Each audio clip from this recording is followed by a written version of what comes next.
Hello everyone, welcome to the Plaid Sheep Oracle. This is a collective reading. And I've been pulling a card from Brian Froud's Faeries Oracle for this round. And we got himself. I you don't really even have to say too much, right? This is a being who, right, is totally himself, who is confident, who is at ease in himself, in his powers.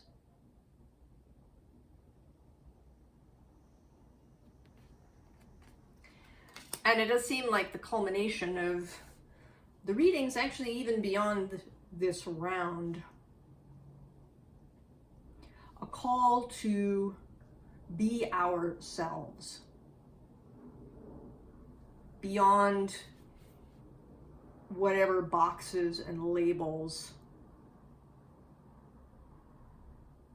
were put on us or that we put on ourselves.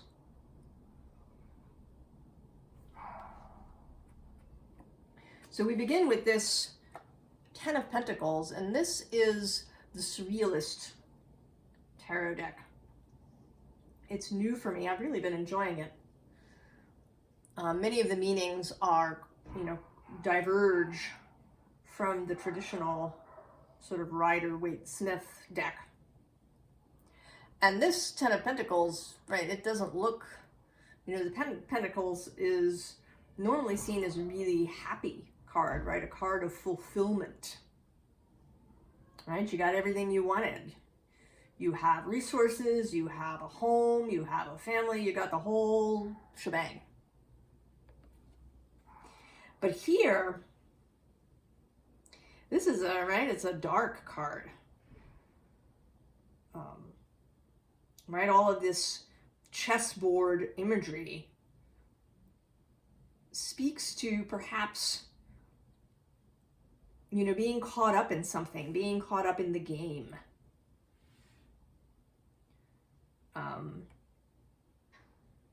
That's actually the game was what the British intelligence services called sort of their intelligence gathering in India in particular.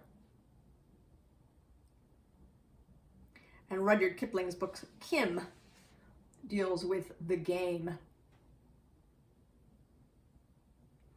So this, game for what might be very high stakes,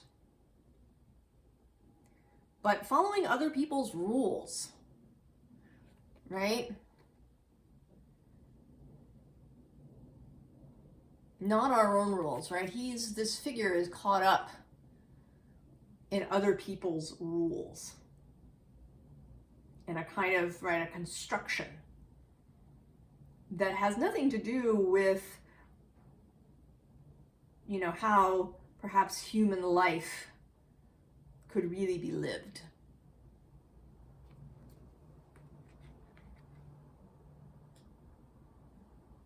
So the first card up here is this Two of Cups, and I don't know if you can see here, but she's ringing a little bell over his head. And so again, this to me is not, having that sort of traditional Two of Cups. She's this star being, perhaps I think our wider self, right? In human form, but connected to non-physical and invisible. Ringing a bell over our, physical 3D animal self head. Our last collective reading talked about being in stillness in order to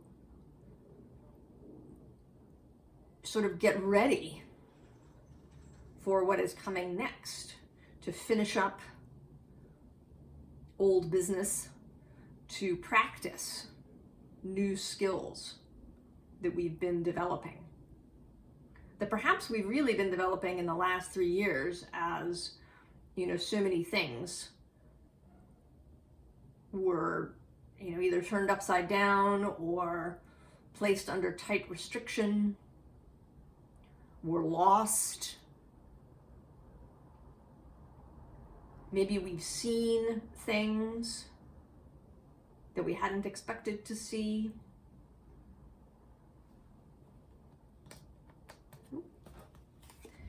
And then we get this Temperance card. And to me, this now appears as this sort of oracular temple with this great eye on the front. And this is the oracular temple that is always available to us. We all, as human beings, have access to this information. I mean, we can't hold it all, right? It's not like we can know everything all at once. But we do have access to our, you know, intuition and to connection with our wider self and the universe. Now, some of us may have a stronger or a more clear channel. We may, you know, have talents and gifts around this, as some people have, you know, a gift for dance or for mathematics or for, you know, caring for others.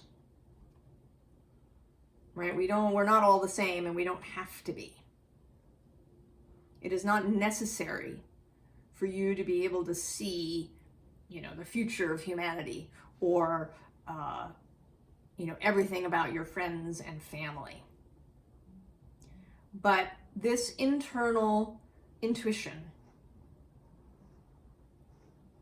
your internal heart guidance, is available to everyone.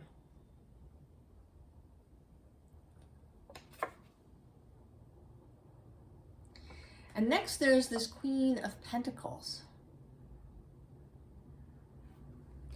And kind of in conjunction with this tower next to her, I see her as kind of, right, she's enveloped. And there might be a different time when I would see her, you know, sort of as protected and connected to Earth. But today she feels weighted, excessively bound, as does, right, this elephant with this giant tower that this elephant is carrying. So there's a weightedness that wants to leave.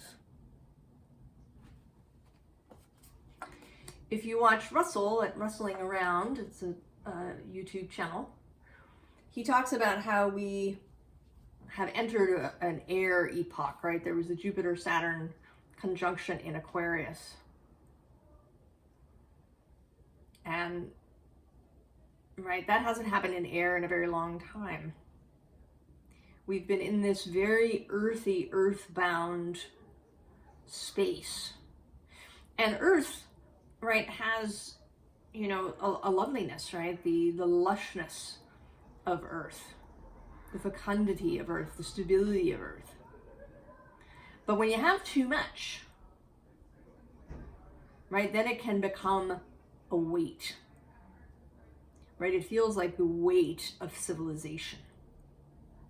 You know, we've created all of these structures. And if you live in the modern world, there's also, you know, rules and regulations and laws and just an enormous weight of bureaucracy and, you know, the weight of education. There's lots of weight, heaviness, right? Like a giant, you know, building that's resting on us. So here we have a little bit of a reminder, right, of what this still period is for. All right, we've been receiving that waking bell to pull us out of a spell, perhaps, that we'd been in, or a funk, or a sulk that we've been in. Right, we're being given the information that there is this oracular temple available, and that we can go dream. We can choose to imagine. We can fly around in this air energy.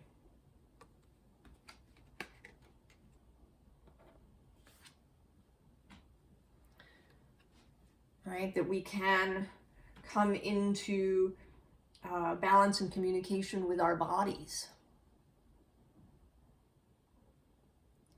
Right, that we can give our bodies the gift of air, the gift of lightness,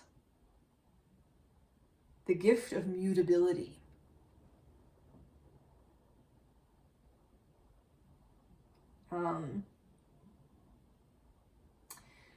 You know, I think that how our bodies are is partly due to how we think and how we were taught to think and how we were taught to see ourselves. You know, yes, right, we have DNA, right? We have the actual physical blueprint that we get from our parents. But I think that other things sort of become imposed on us. And some things we choose to impose on ourselves around our bodies. And that can be especially true of disorders.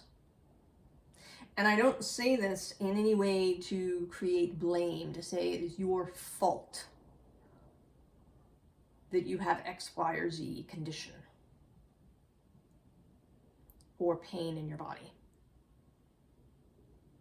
But everything is connected. Your any disorder, dis-ease, disharmony in your body has origins in your psyche.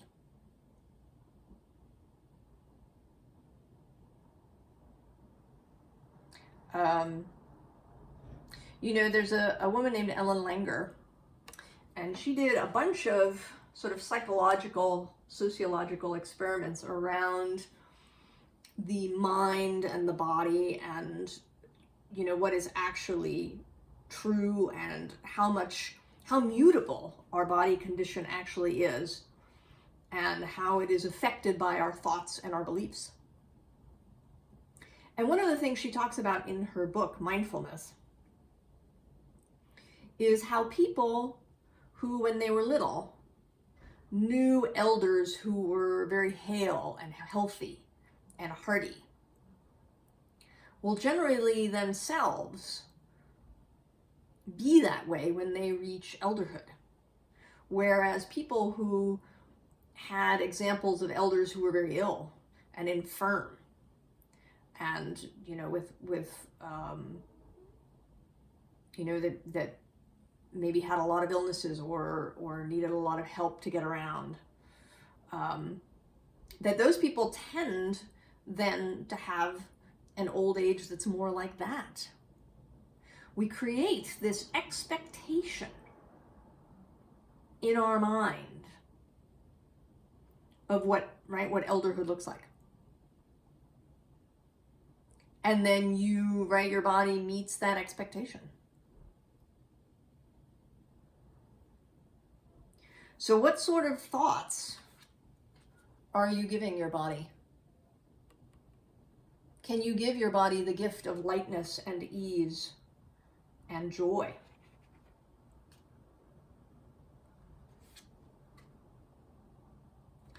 You know, and here we have something else that's been coming up in readings is a sense of willingness, right? The willingness to use this key that has arrived to open the cage. You've got the key. but you have to actually stick it in the lock and use it in order to unlock your heart. And there are many reasons why you might choose not to. Right? We have lots of reasons why we lock our hearts away, why we defer desires and dreams and what we really want. So you have to be willing to open that. To step into yourself, right? Into your pure nature. Sand Tarot sometimes mentions in this card, right, that she looks like she's stepping up to a microphone.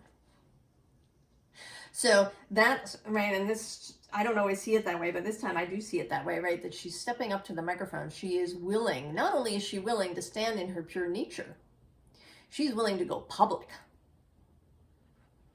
right, to speak into the microphone, where she will be broadcast all over the place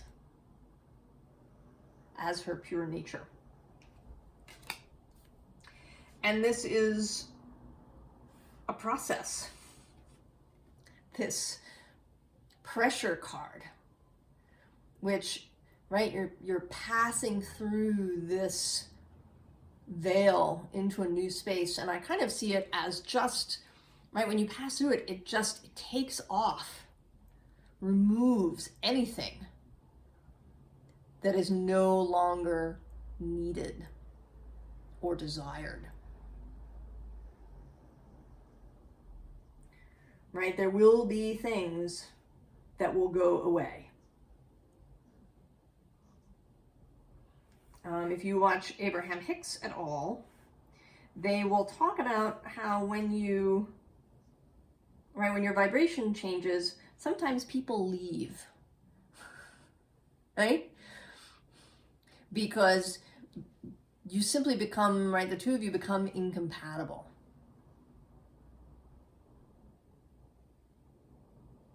Right? It can even happen at a job, right? If you have a coworker who's really difficult, but you know, rather than resisting them and pushing back, you get yourself into really good alignment. Sometimes they'll leave. They'll quit. They'll go get a job somewhere else because they simply cannot be there.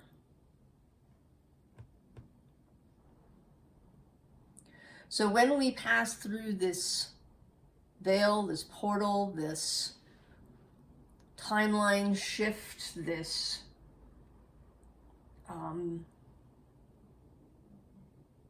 this change, there will be things that will fall away, that will simply be incompatible with who we are now. And we do have to make peace with that. Right? That's part of that willingness. And here again, right, is this voice card.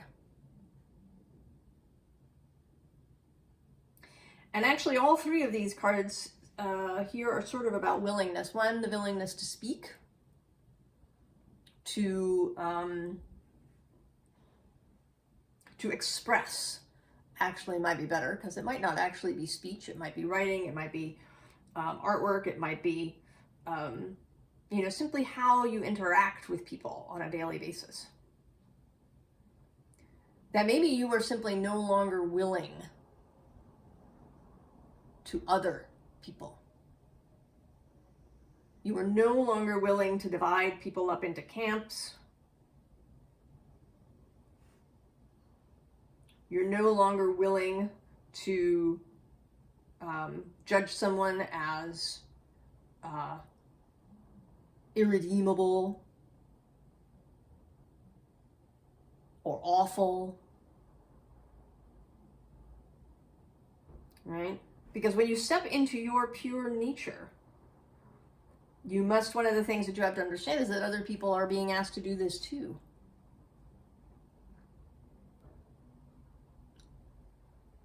And we're not all going to agree. We're not stepping into some sort of homogeneous space. Nature works best and exists best in diversity. So this is followed by the willingness to silence, the willingness to listen to others, to sit in silence with yourself.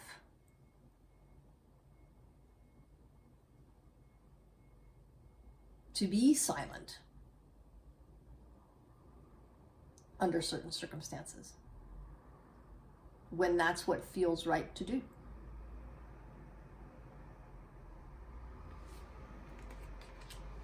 And then the willingness to create. Right? Because not everything we create works out. And sometimes what we create is, you know, more exceptional or amazing than we expected. Creation can cause other change. So the willingness to create is very, right, that's a vulnerability. And this doesn't, you know, again, to be a creator is not about, you know, being an artist, right? Making paintings or sculptures or, you know, writing novels. Creation is about bringing anything into being.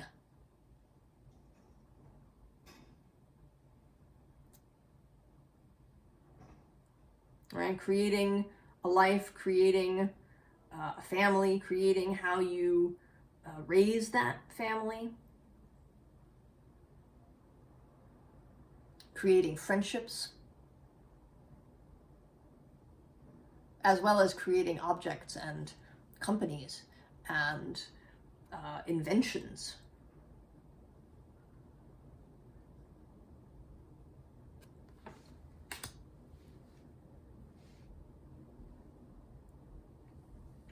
So these last cards are, I feel, a sort of an emphasis.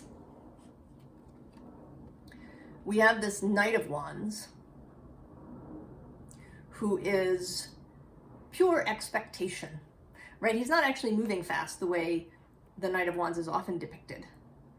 But look at, right, he's smiling into this light that is shining on him. He's about, right, he's about to move into this. And interestingly, underneath is this Five of Wands. And this person is also ready to move, but there's a sort of a confrontational feeling about this, right? Like he's gonna encounter resistance. He's expecting resistance. I mean, he is, right? He's confident, right? He is, but he is expecting resistance. This Knight is not. Right? He is just looking with joy and anticipation into what is coming.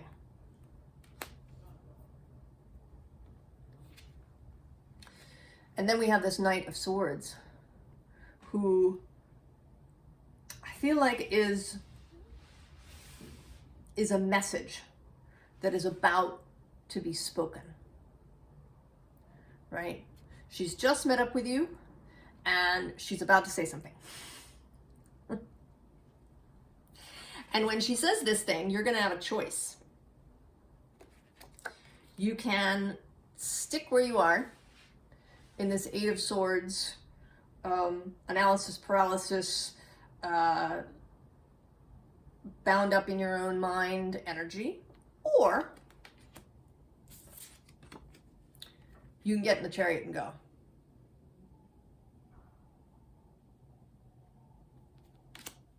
Right? It's kind of that simple. Now, it may not be easy. Choosing to get in the chariot and go may not be easy. Although I think that if you've really been using this stillness time to examine your own desires, to examine how, you know, what is right, what is programming? You know, what are assumptions that you make just because you grew up wherever you grew up? Right? There are whole sets of assumptions that we often make that are so ingrained, right? They're like the air that we breathe.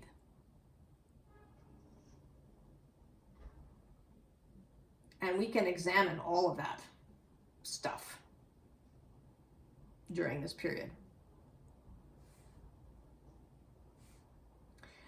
And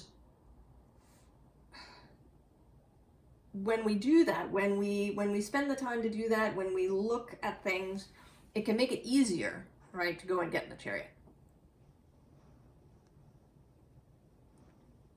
When we see how we've been restricting ourselves and how much personal suffering that has caused for us. You know, under this 10 of Pentacles is this 3 of Swords, and I totally love it, right? There's that Facebook logo and the smiley face.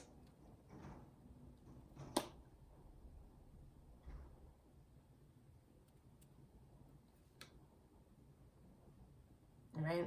How have we pinned ourselves down because of some societal construction? How much suffering has that brought us? You know, and it may not, right? It may be mostly about how we think about other people in our relationships, how we relate. I think that relationships really are the place where the greatest amount of suffering is created for humanity.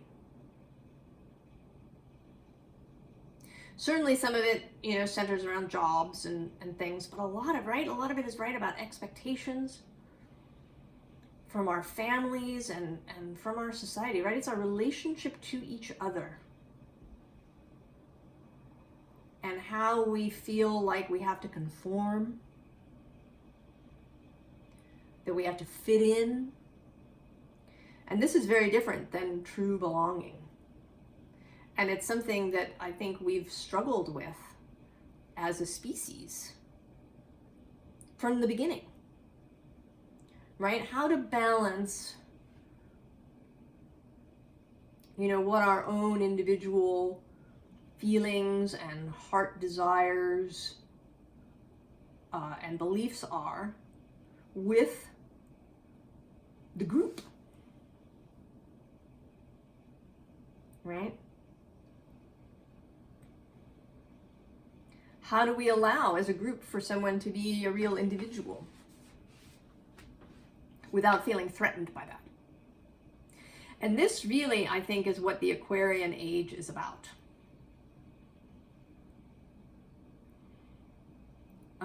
I mean, ages are long. They're more than 2,000 years long. So there's space for this exploration. But I feel like that is where we are going. And, you know, with Pluto entering Aquarius for the first time next year and then really in 2024, I think that this is going to be a central question for us. How do we not need the giant bureaucratic machine?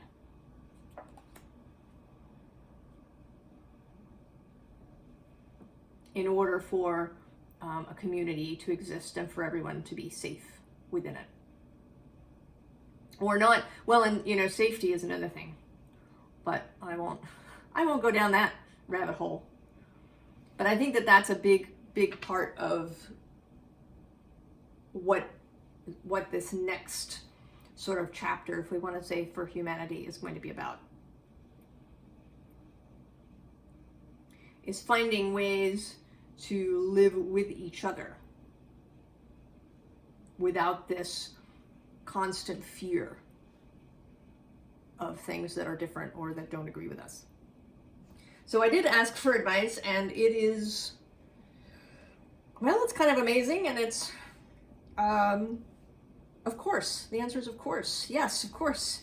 So the underlying is the Chariot, and under that is the Ace of Swords, and under that is Temperance. So here's the basis, right?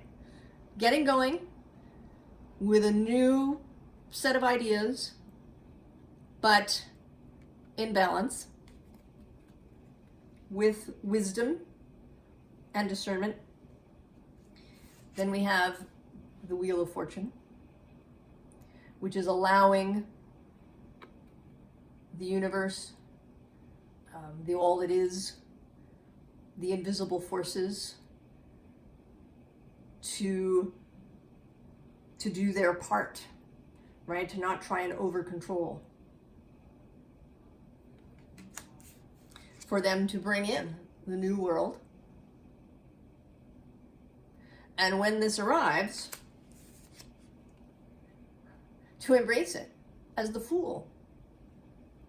Enjoy, right? Like that Knight of Wands, looking forward to what is coming. Expecting wonderful things, which are there in the star.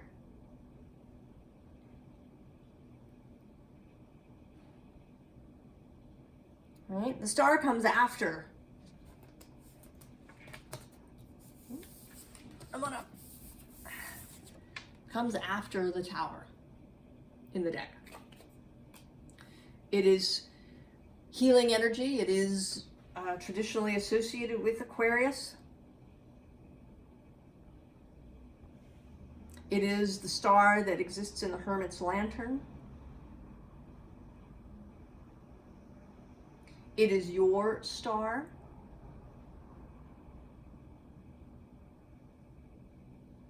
You know, I did a reading for myself this morning, and one of the cards that came up, I'm going to bring it in here because I think it's relevant, is this Star Child. And I don't see the child pulling the star out of the sky. I actually see the child as putting the star up there.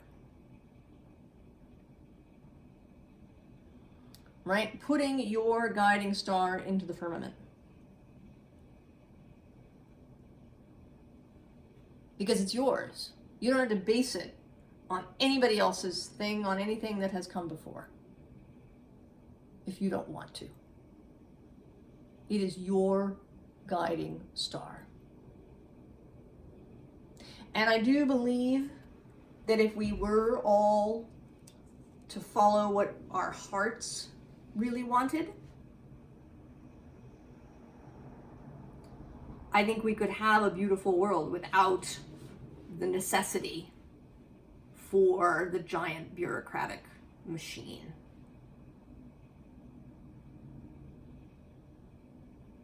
Because it is self-restriction, it is fear of the other, fear of anything that doesn't seem to match us,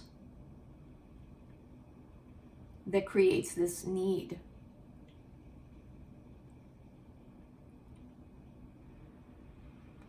So I don't think we're going to suddenly, in 2023, flip over into some utopian place. But I think that many of us are going to find a much greater ease. Right? Here's the star again. Right? Heart, third eye, crown.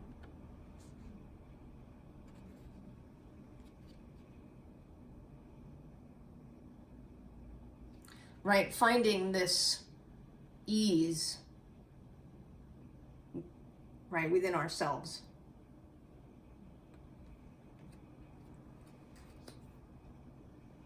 It is this, right, that will change our lives, and by extension, the lives of other people.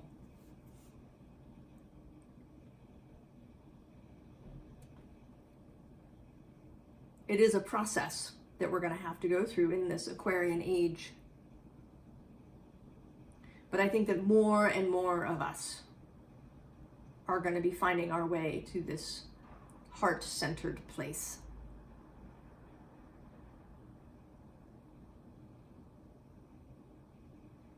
I feel very optimistic. And I hope that you do as well.